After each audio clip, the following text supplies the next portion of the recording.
No way! Wow. Oh.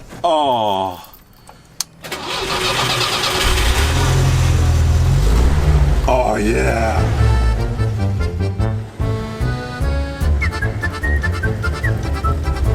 Guys, as you may remember from the last episode, I've made a completely irrational decision and I bought this, a Soviet-Russian four-wheel drive van, a Buhanka or a UAZ 452. And I really want to know, did I buy something really horrible? So to get to the bottom of this, I'm going to Charlie's garage. My buddy Charlie actually knows Eastern European vehicles, and he's also a very, very great mechanic. So let's go and see what he says.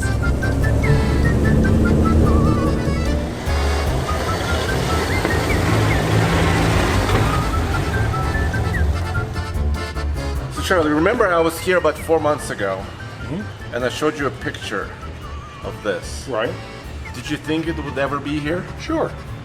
You did? Yeah. It's here. Why wouldn't it be? What do you think? They've been all over the planet. Why shouldn't it be here? What do you think, dude? That's a fine-looking loaf of bread. Have you seen one? Have you seen one of these in person? No. Only in pictures. So here's what I want to do. You know some Eastern European cars, right? I mean, your specialty is Toyotas, right? But can you look it over and see if I bought a dud or something actually cool? Oh, we'll get the crystal ball out and see what we can see. Okay. There is one serious issue that could be an issue, is that it has dual tanks, right? Settle tanks. And the switch on the dash that controls that, left or right. And I don't know which way is left or right because it's up and down. Right. But if I put it in one of the positions, there starts to be a fuel leak in the center. So maybe the valve, that combines the tanks, maybe the valve is leaking. But if I leave that switch in the middle, oh, there's a small drip. But it doesn't leak much. Right. And also, I probably shouldn't use ethanol fuels in this, right? I wouldn't recommend it. Because all the lines, it's going to eat the lines, right? Yeah. I mean, it's designed to run on, goat urine, so. It is killer having a Bronco with a removable soft top, but you can't enjoy the wind in your hair without hair. 2 out of 3 men experience some form of male pattern baldness by the time they're only 35. And the best way to keep your hair healthy is to treat it before you lose it. In the past, you had to go visit a doctor in order to get hair loss products. With Keeps, you can visit a licensed doctor online to figure out the best hair loss plan to fit your needs, then get your order shipped directly to your front door. A single order lasts you 3 months, and it's not very expensive to buy. There's hundreds of thousands of guys out there using Keeps, and the reviews speak for themselves. If you do want to keep your hair, visit keeps.com/TFL truck or click the link in the description below for 50% off your first order. That's keeps.com/TFL truck. Don't let yourself go bald. Save your mane. All right, so please, here are the keys. Please go to town and let's check it out. All right, well, we'll see what we can see. Okay. See if we can get it inside, first of all. Okay, it's pretty tall.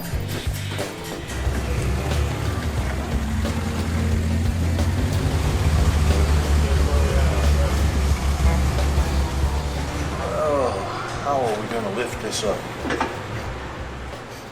It's unliftable. It is what it is.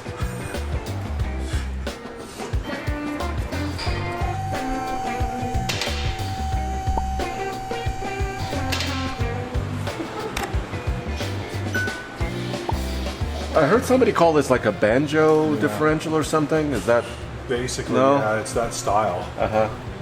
Yeah, that's like I say. Basically, that's the style of differential that Ford used in the Model T back in the 1910s.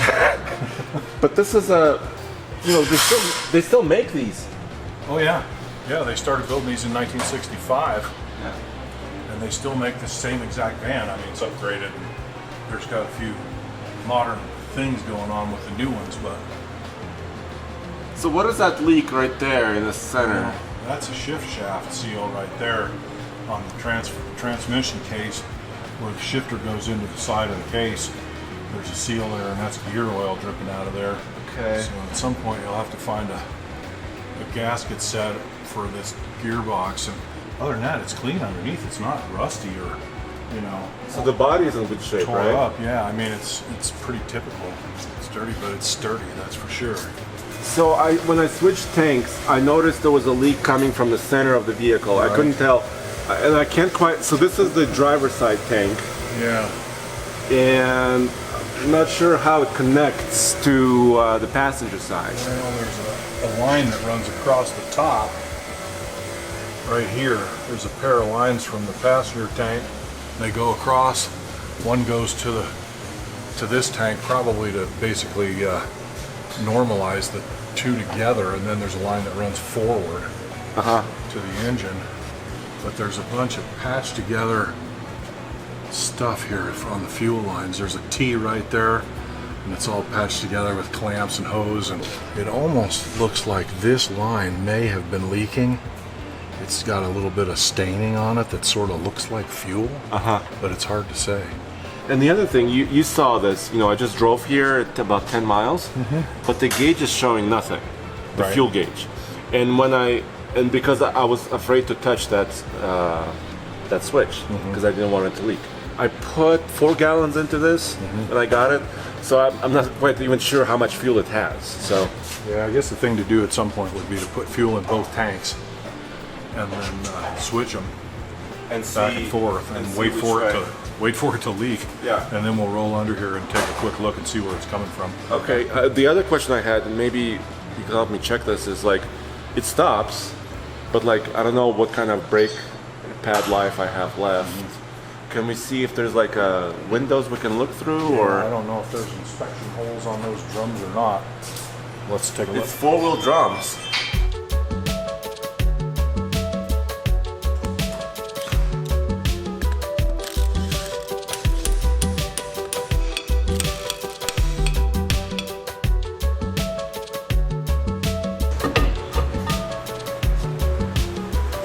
Plenty of meat left on those shoes, that's for sure. Okay.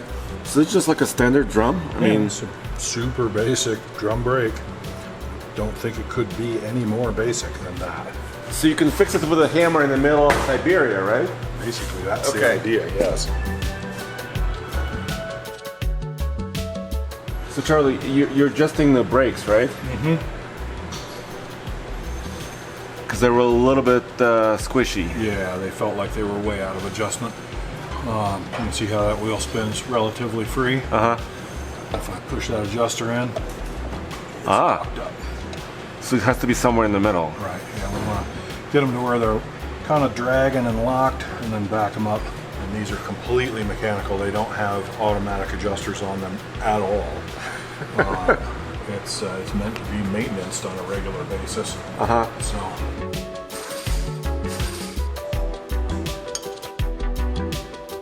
So I tested the transfer case, so I can see the upper handle is actually to engage the front shaft, and then the lower one is low gearing, low range and high range, and neutral.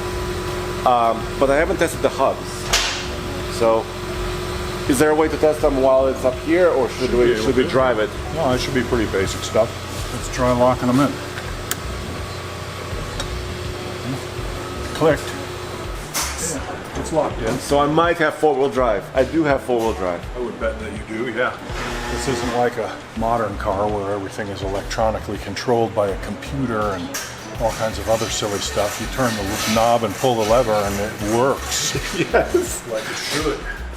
How's the belt looking? It's good. The belt looks fine. This is obviously got if it's fuel injected, I suspect it's got a complete newer engine in it from a fuel injected van. Okay. Instead of converting something? Right. Yeah, reason being is that timing cover right there has a magnetic position sensor on it, basically, to watch the camshaft. Okay. And that's what the fuel injection is using. That, and one of these that was carbureted would not have that boss on the cover. I see. That wouldn't be there. So maybe this is a newer engine. Yeah. Very likely. Yeah. And also when I was looking, believe it or not, I had a Russian version of Carfax on this, and there was discrepancy in the mileage. So it's showing about 112,000 kilometers or something. Right. And then there was another record before that had like 200,000 kilometers. So maybe that means like when they did the engine, maybe they reset. I don't know. Hard to say. Yeah. Paperwork may have gotten fudged here, there, everywhere. It's not perfect. It's not. No. We're talking about the former Soviet Union. Let's see. Determine where that fuel is. Normally, the fuel switch on these is a rocker, like that, apparently. Okay. That shows the two tanks. But look, if you touch it, you should see some motion here. Okay. So I don't know what that means. If it's the driver's side or the passenger side. But I did put a couple gallons in each tank. Okay. See if we can see a leak. It's got a check engine light on it. It has a check engine light? Yeah. I didn't know it had a check engine light. Yeah, right up on top of the dash, there's a little display up there, and on the left side of it, there's a little check engine light, just like a modern car. But I don't think it has OBD2. It's like definitely OBD0. not. It's probably OBD Russian. So maybe no fuel leak actually, which is a great news. So that seal shaft on the transmission could be the culprit. So the reason why I came to Charlie's garage here in North Boulder is because Charlie has helped us many times on our Toyota trucks, the Land Cruiser, our Toyota Tacoma, and also actually a Tatra, a classic car that we did the project with several years back. So, and he also knows Eastern European vehicles in more detail than most. So that's why I'm here. So let me see if the emergency brake is holding. Yes, it does. I'm in neutral. The brake is engaged. It's right here, actually, and it's holding. So that's also another good news. So this looks to be the fuel injection computer, right? Yeah. I think that's the only computer that's on this. Very likely, yeah. Yeah. And this is I wanted to show you. I don't know if this is any sort of port. I would suspect that is some sort of a crude diagnostic port for the fuel injection. If we were in Russia, I bet there's some sort of a tester that plugs into that. But we're not in Russia, right? We do not have. Okay. But I built this homemade box for this new battery. Yeah, it works. Because it was just dangling in here, you know, it was just dancing. Do you want to see the Monster's engine? Absolutely. Okay. Let's take a look at that 2.7 liter killer. So this this engine cover right here is interesting because it doesn't just lift up, because the transmission controllers are preventing it. So you have to pull it towards you and then up. So Charlie, do you think this is a 2.7 because it's newer? I suspect it is, yeah. Because it's got the fuel injection and everything on it. And it's got all the, what appears to be all the little brackets to hold the wiring harness, like factory. And I would suspect if it was converted, that whoever did it probably would not have installed all of that stuff. All the connectors on everything look somewhat familiar. It's a Bosch style connector. They were obviously buying in some licensed stuff or just copying some of the Bosch things that they had appropriated here and there. The injectors look exactly like Bosch injectors. If the Germans invented it and it worked pretty good, why not just use it? So the engine doesn't look too leaky or too bad? No, not really. I mean, it's a little seepy-weepy here and there, but certainly nothing But it's normal, right? Yeah, certainly nothing that's out of the ordinary or warranting any kind of repairs or anything. Okay. Yeah, I think you did all right. I mean, I don't have a clue what one of these is worth or what you paid for it, but So I mean, it's a zillion miles from home, so that's worth something. So I paid approximately $3,500 for the machine. But then it was about $8,000 for just getting it here. Right. You know, shipping and documentation and customs, this and that. So I think I'm about $12,000 into it. But I think, as far as I know, there's one other one in Texas that's brand new, 2021 model van. But I think that's just like a static, because it was imported brand new. I'm not sure how you do that. It's, well, you can import it as a display model, I think. As a display. But you can't drive it. Right, but this is, as far as I know, this is the only drivable and registerable van in the country, as far as I know, which makes it priceless, right? I would think. Okay. Yeah, one went across Bring a Trailer a while back, but it was a fairly new one. It was too new to register. Okay. So here, I don't know if this is factory, this foam and the blinking LED lights. No, but so somebody did some work to it. Right. Yeah, the headliner from there forward looks original, obviously, yeah. but this stuff really doesn't. So And, it was the disco lighting is certainly not original. But this, so I found this too. Highway emergency, Triangles. triangles, and this came with it. It looks a little bit more modern, and I bought another fire extinguisher for it. Probably a good idea. But this is kind of a souvenir, you know. It's like the ones that you get with a Trabant. Okay. Oh God, you never have to use it. Do you still have your Trabant? I have 4 of them actually. You have 4 of them now. Okay.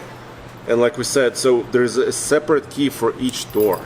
So you have to memorize it and know which way you're going and label it, I guess. I'm surprised, honestly, it doesn't have shag carpeting in it. I can imagine the type of Russian shenanigans that might have happened in a van like this. But look at this, Shirley. Look at this. It has a step. That's pull down step. Yeah, Nice. it's awesome. Charlie, I found another switch. I think it's a water pump for this. Look at this. Or is that a vodka pump, do you think? Could be, yeah. Yet another cigarette lighter socket back there in the corner that someone wired in. So you can charge 2 phones at once. Yeah, or light 2 cigarettes at once. While you're drinking vodka from a giant plastic jug. So the controls are also very simple. Right here is a 4-speed manual. Really easy to use, actually. I got used to it. Over here is the lower lever is for high, neutral, and then for low. This upper one is to engage the front drive shaft, so basically 4-wheel drive. And then you can also put the transfer case in neutral if you were, I guess, towing it behind something. This looks like a light switch. I don't think it's hooked up to anything. This looks like another switch. I don't know what that does. And this looks like heater vents switches, but I want Charlie's opinion on this because I'm still not sure how to use this. Let's turn the key on. That should be the fan switch. Yeah, that's just the fan switch. Okay. And that, hard to tell. That switch has got something to do with lighting. There's a little indicator light of some sort there, telling us God knows what. Maybe not. One button. Yeah, I'm not sure what this little round unit is here. It's obviously something somebody added on there. Yeah, it's got little what look like vacuum lines going to it. It might have something to do with windshield washers. This little access port is for your brake fluid. Okay. To get to your brake fluid.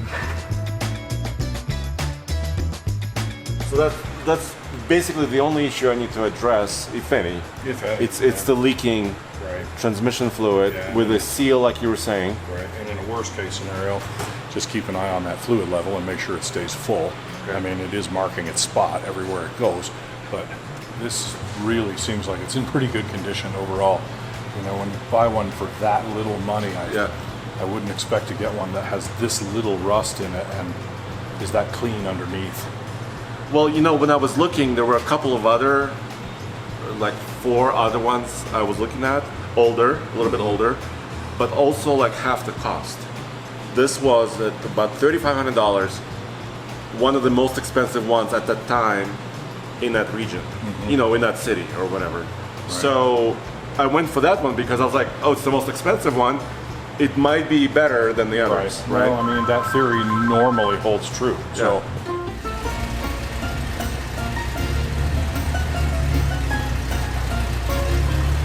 So I was driving it the other day to Cars and Coffee, and I got it to about, I want to say 90 kilometers per hour, which was about 55. Right. And with these tires and this body, it started to wander on the highway. I don't think it was meant ever to go on a highway. No, not really a highway vehicle. Yeah. I think designed for a maximum speed of about 65 kilometers. Kilometers, which is like 35 to 40, right? Yeah, 45 or so. Yeah.